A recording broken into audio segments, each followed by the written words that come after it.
Om Shanti. Good morning. 14 तारीख के बाबा के महावाक्य हैं। बाबा ने कहा है, मीठे बच्चे, तुम्हारे पास मन, मनाभव और मध्याजीभव के तीक्ष्ण वाण हैं। इन्हीं वाणों से तुम माया पर विजय प्राप्त कर सकते हो। प्रश्न है, बच्चों को बाप की मदद किस आधार पर मिलती है? बच्चे बाप की शुक्रिया किस रूप से मानते हैं? तो उत्तर है, जो बच्चे जितना बाप को प्यार से याद करते उतना बाप की मदद मिलती है। प्यार से बातें करो, अपना कनेक्शन ठीक रखो, श्रीमत पर चलते रहो तो बाप मदद करता रहेगा। बच्चे बाप की शुक्रिया मनाते, बाबा परम धाम से आकर हमें पति से पावन बनाते हो, आपसे हमें कितना सुख मिलता है। प्यार में आंसू भी आ जाते हैं। ओम शांति। बच्चों को सबसे प्रिय है माँ और बाप, और माँ बाप को फिर बच्चे बहुत प्रिय हैं। अब बाप जिसको त्वमेव मातश्च पिता त्वमेव कहते हैं, लौकिक माँ बाप को तो कोई ऐसे कह ना सके। ये महिमा है जरूर, परंतु किसकी है ये कोई नहीं जानते। अगर जाने तो वहाँ चला जाए और बहुतों को ले जाए। परंतु ड्रामा की भावी ऐसी है, जब ड्रामा पूरा होता है तभी आते हैं। आगे मूवी नाटक होते थे, जब नाटक पूरा होता था तो सभी एक्टर स्टेज पर खड़े हो जाते थे। ये भी बेहद का बड़ा नाटक है। ये भी सारा बच्चों की बुद्धि में आना चाहिए। सत्ययुग, त्रेता युग, द्वापर युग, फिर कलयुग, ये सारी सृष्टि का चक्र है। ऐसे नहीं मूल वतन सूक्ष्म वतन में चक्र फिरता है, सृष्टि का चक्र यहाँ ही फिरता है। गाया भी जाता है, एक ओंकार निराकार सतनाम करता पुरुष। ये महिमा किसकी है? एक गुरु नानक की ना। लेकिन वास्तव में गुरु नानक ने महिमा की किसकी की? एक निराकार शिव परमात्मा की, जिसका नाम सत्य है। बल ग्रंथ में सिख लोग महिमा करते हैं गुरु नानक वाच। अब एक ओंकार, ये तो उस एक निराकार परमात्मा की ही महिमा है, परंतु यह लोग परमात्मा की महिमा को भूल गुरु नानक की महिमा करने लगते हैं। सतगुरु भी नानक को समझ लेते हैं। वास्तव में सृष्टि भर में महिमा जो भी है उस एक की ही है, और कोई की महिमा है नहीं। अभी देखो, ब्रह्मा में अगर बाबा की प्रवेशता नहीं होती तो ये कोड़ी तुल्य है। अभी तुम कोड़ी तुल्य से हीरे तुल्य बनते हो परम पिता परमात्मा द्वारा। अब है पतित दुनिया, ब्रह्मा की रात्रि है। पतित दुनिया में जब बाप आते हैं और जो उनको पहचान लेते हैं वह उन पर कुर्बान जाते हैं। आज की दुनिया में तो बच्चे भी धुंधकारी बन पड़ते हैं। देवताएं कितने अच्छे थे, अभी वे पुनर्जन्म लेते लेते तमो प्रधान बन गए हैं। सन्यासी भी पहले बहुत अच्छे थे, पवित्र थे, भारत को मदद देते थे। भारत में अगर पवित्रता ना हो तो काम चिता में जल जाए, मर जाए। सतयुग में काम कटारी होती नहीं ना। इस कलयुग में सब काम चिता के कांटों पर बैठे हुए हैं। सतयुग में तो ऐसे नहीं कहेंगे, वहाँ ये पॉइजन होता ही नहीं है। कहते हैं ना, अमृत छोड़ विष काहे को खाए। विकारी को ही पतित कहा जाता है। आजकल मनुष्य तो देखो 10-12 बच्चे पैदा करते रहते हैं, कोई कायदा ही नहीं रहा। सतयुग में जब बच्चा पैदा होता है तो पहले से साक्षात्कार होता है। शरीर छोड़ने के पहले भी साक्षात्कार होता है कि हम ये शरीर छोड़ जाकर बच्चा बनूंगा। और एक बच्चा ही होता है, जास्ती नहीं, लामुजीब चलता है, माना नियम बना हुआ है। वृद्धि तो होनी है जरूर, परंतु वहाँ विकार होता नहीं। बहुत पूछते हैं तब वहाँ पैदाइश कैसे होती है, तो बोलना चाहिए वहाँ योग बल से सब काम होता है। योग बल से ही हम सृष्टि की राजाई लेते हैं, बाहुबल से सृष्टि के राजाई नहीं मिल सकते। बाबा ने समझाया है, अगर क्रिश्चियन लोग आपस में मिल जाएं तो सारी सृष्टि का राज्य ले सकते हैं, परंतु आपस में मिलेंगे नहीं। लॉ नहीं कहता, इसलिए दो बिल्ले आपस में लड़ते हैं तो मक्खन तुम बच्चों को मिल जाता है। श्री कृष्ण के मुख में माखन दिखाया है, ये सृष्टि रूपी माखन है। बेहद का बाप कहते हैं ये योग बल की लड़ाई शास्त्रों में गाई हुई है। बहुकाल बाहुबल की नहीं है, योग बल से ही हम राजा ले सकते हैं, बाहुबल से नहीं। उन्होंने फिर हिंसक लड़ाई शास्त्रों में दिखा दी, उनसे अपना कोई संबंध नहीं। पांडवों कौरवों की लड़ाई है नहीं, ये अनेक धर्म 5000 वर्ष पहले भी थे जो आपस में लड़कर विनाश हुए। पांडवों ने देवी देवता धर्म की स्थापना की, ये है योग बल जिससे सृष्टि का राज्य मिलता है। माया जीत जगत जीत बनते हैं। सत्युग में माया रावण होता ही नहीं, वहाँ थोड़ी रावण का बुत बनाकर जलाएंगे। बुत कैसे कैसे बनाते हैं, ऐसा कोई दैत्य व असुर होता नहीं, ये भी नहीं समझते। 5 विकार स्त्री के हैं और 5 विकार पुरुष के हैं, उनको मिलाकर 10 शीश वाला रावण बना देते हैं। जैसे विष्णु को भी 4 भुजाएं देते हैं। मनुष्य तो ये कॉमन बात भी समझते नहीं, बड़ा रावण बनाकर जलाते हैं। मोस्ट विलवेड बच्चों को अभी बेहद का बाप समझाते हैं। बाप को बच्चे हमेशा नंबरवार प्यारे होते हैं। कोई तो मोस्ट विलवेड भी है और कोई कम प्यारे भी हैं। जितना सिकीलदा बच्चा होगा उतना जास्ती लव होगा। यहाँ भी जो सर्विस पर तत्पर रहते हैं, रहम दिल रहते हैं, वे प्यारे लगते हैं। भक्ति मार्ग में रहम मांगते हैं ना, खुदा रहम करो, मर्सी ऑन मी। परंतु ड्रामा को कोई जानते नहीं है। जब बहुत तमो प्रधान बन जाते हैं तभी बाबा का प्रोग्राम आने का है। ऐसे नहीं ईश्वर जो चाहे सो कर सकते हैं या जब चाहे तब आ सकते हैं। अगर ऐसी शक्ति होती तो फिर इतनी गाली क्यों मिले, वनवास क्यों मिले। ये बातें बड़ी गुप्त हैं। श्री कृष्ण को तो गाली मिल ना सके, कहते हैं भगवान ये नहीं कर सकता, परंतु विनाश तो होना ही है, फिर बचाने की तो बात ही नहीं। सभी को वापस ले जाना है ना। स्थापना विनाश कराते हैं तो जरूर भगवान होगा ना। परमपिता परमात्मा स्थापना करते हैं किसकी? मुख्य बात तुम पूछो यह है कि गीता का भगवान कौन है। सारी दुनिया इसमें मूंझी हुई है। उन्होंने फिर मनुष्य का नाम डाल दिया है। आदि सनातन देवी देवता धर्म की स्थापना तो भगवान बिगर कोई कर नहीं सकता। फिर तुम कैसे कहते हो श्री कृष्ण गीता का भगवान है? विनाश और स्थापना कराना किसका काम है? गीता के भगवान को भूल गीता को ही खंडन कर दिया है। ये बड़े ते बड़ी भूल है। दूसरा, फिर जगन्नाथपुरी में देवताओं के बड़े गंदे चित्र बनाए हैं। गवर्नमेंट की मना है गंदे चित्र रखने की, तो इस पर समझाना चाहिए। इन मंदिरों पर कोई की बुद्धि में ये बातें नहीं आती।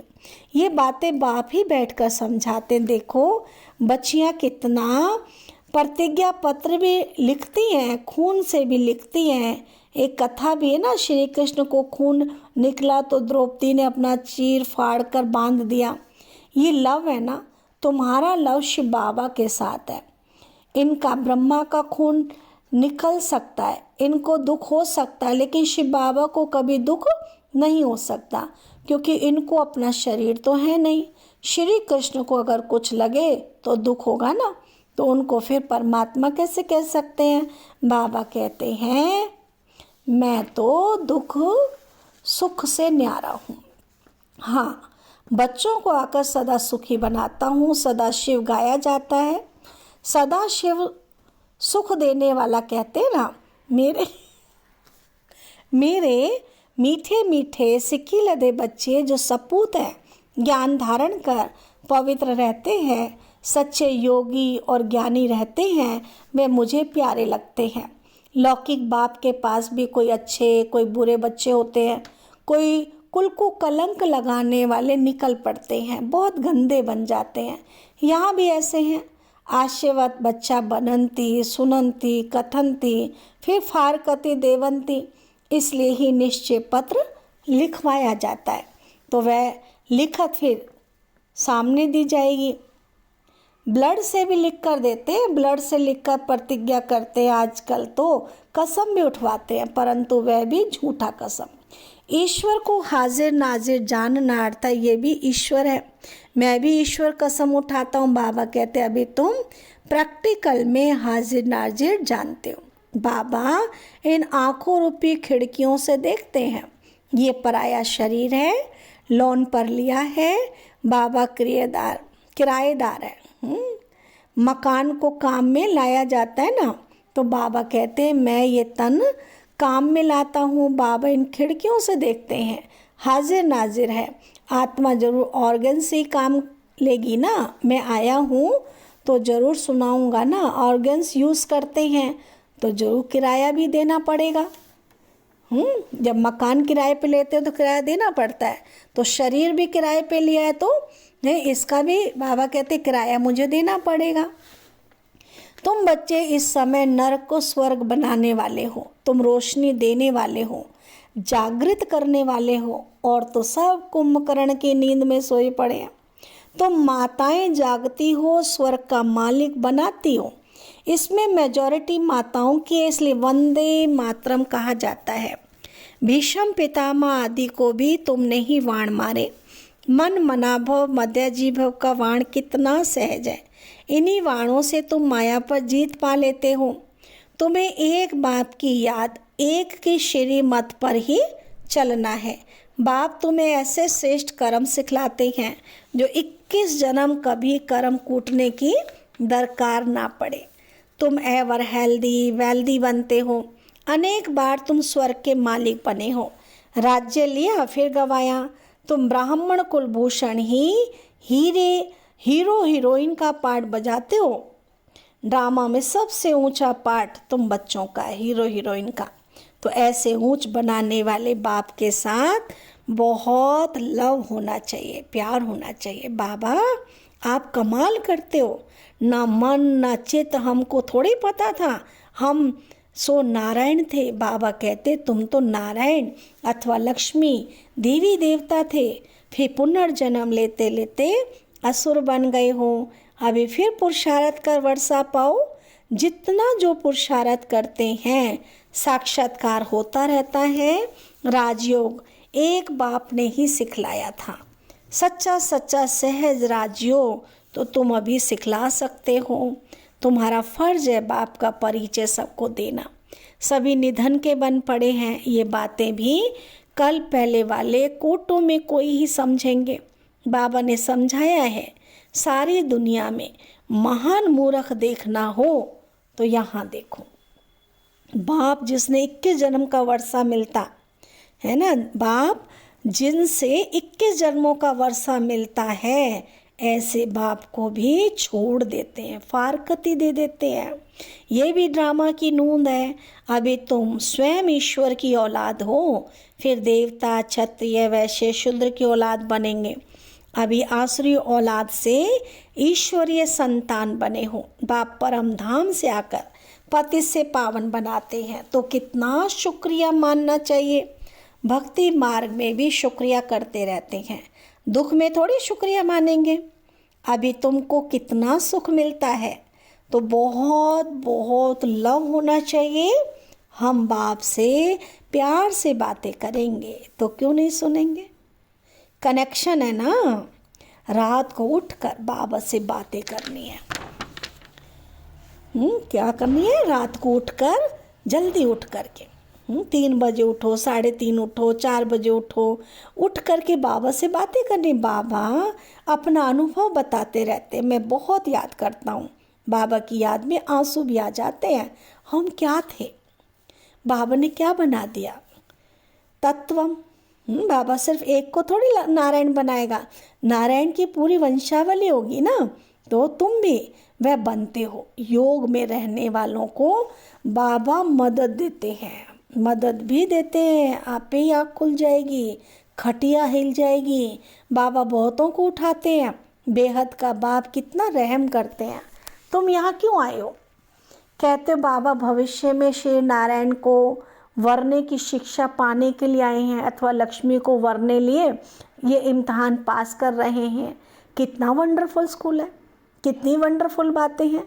बड़े थे बड़ी यूनिवर्सिटी, परंतु गॉडली यूनिवर्सिटी नाम रखने नहीं देते। एक दिन ज़रूर मानेंगे, आते रहेंगे, कहेंगे बरोबर कितनी बड़ी यूनिवर्सिटी है। बाबा तो अपने नैनों पर बिठाकर तुमको पढ़ाते हैं, कहते हैं तुमको स्वर्ग में पहुंचा देंगे। तो ऐसे बाबा से कितनी बातें करनी चाहिए। फिर बाबा बहुत मदद करेंगे, जिनके गले घुटे हुए ना उनका ताला खोल देंगे। रात को याद करने में बहुत मज़ा आएगा। बाबा अपना अनुभव बताते हैं, मैं कैसी बातें करता हूँ अमृत वेले। बाप बच्चों को समझाते, खबरदार रहना, कुल को कलंकित नहीं करना, 5 विकार दान में देकर फिर वापस नहीं लेना। अच्छा, मीठे मीठे सिकील दे बच्चों प्रति माता पिता बाप दादा का याद प्यार और गुड मॉर्निंग। रूहानी बाप की रूहानी बच्चों को नमस्ते, हम रूहानी बच्चों की रूहानी बाबा को नमस्ते। धारणा के लिए मुख्य सार है, बाप का प्रिय बनने के लिए रहम दिल बन सर्विस पर तत्पर रहना है, सपूत आज्ञाकारी बन सच्चा योगी व ज्ञानी बनना है। सेकंड पॉइंट है, अमृत वेले उठ बाप से बहुत मीठी मीठी बातें करना है, बाप का शुक्रिया मानना है, बाप की मदद का अनुभव करने के लिए, बाप की मदद का अनुभव करने के लिए मोस्ट बिलव्ड बाप को बड़े प्यार से याद करना है। वरदान बाबा ने दिया, सदा उमंग उत्साह में रहे, मन से खुशी के गीत गाने वाले अविनाशी खुश नसीब भव।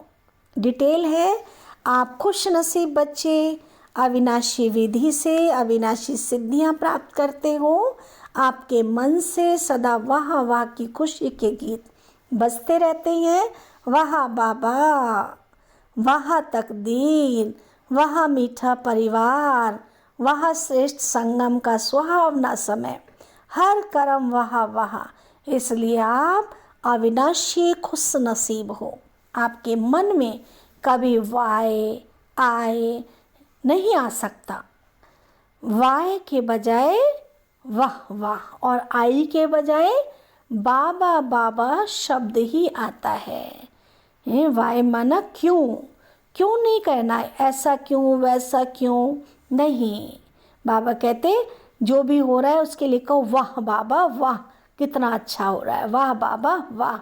तो वाह वाह और बाबा बाबा शब्द ही याद आए। स्लोगन है, जो संकल्प करते हो उसे अविनाशी गवर्नमेंट की स्टैंप लगा दो तो अटल रहेंगे। अच्छा, ओम शांति, ओम शांति।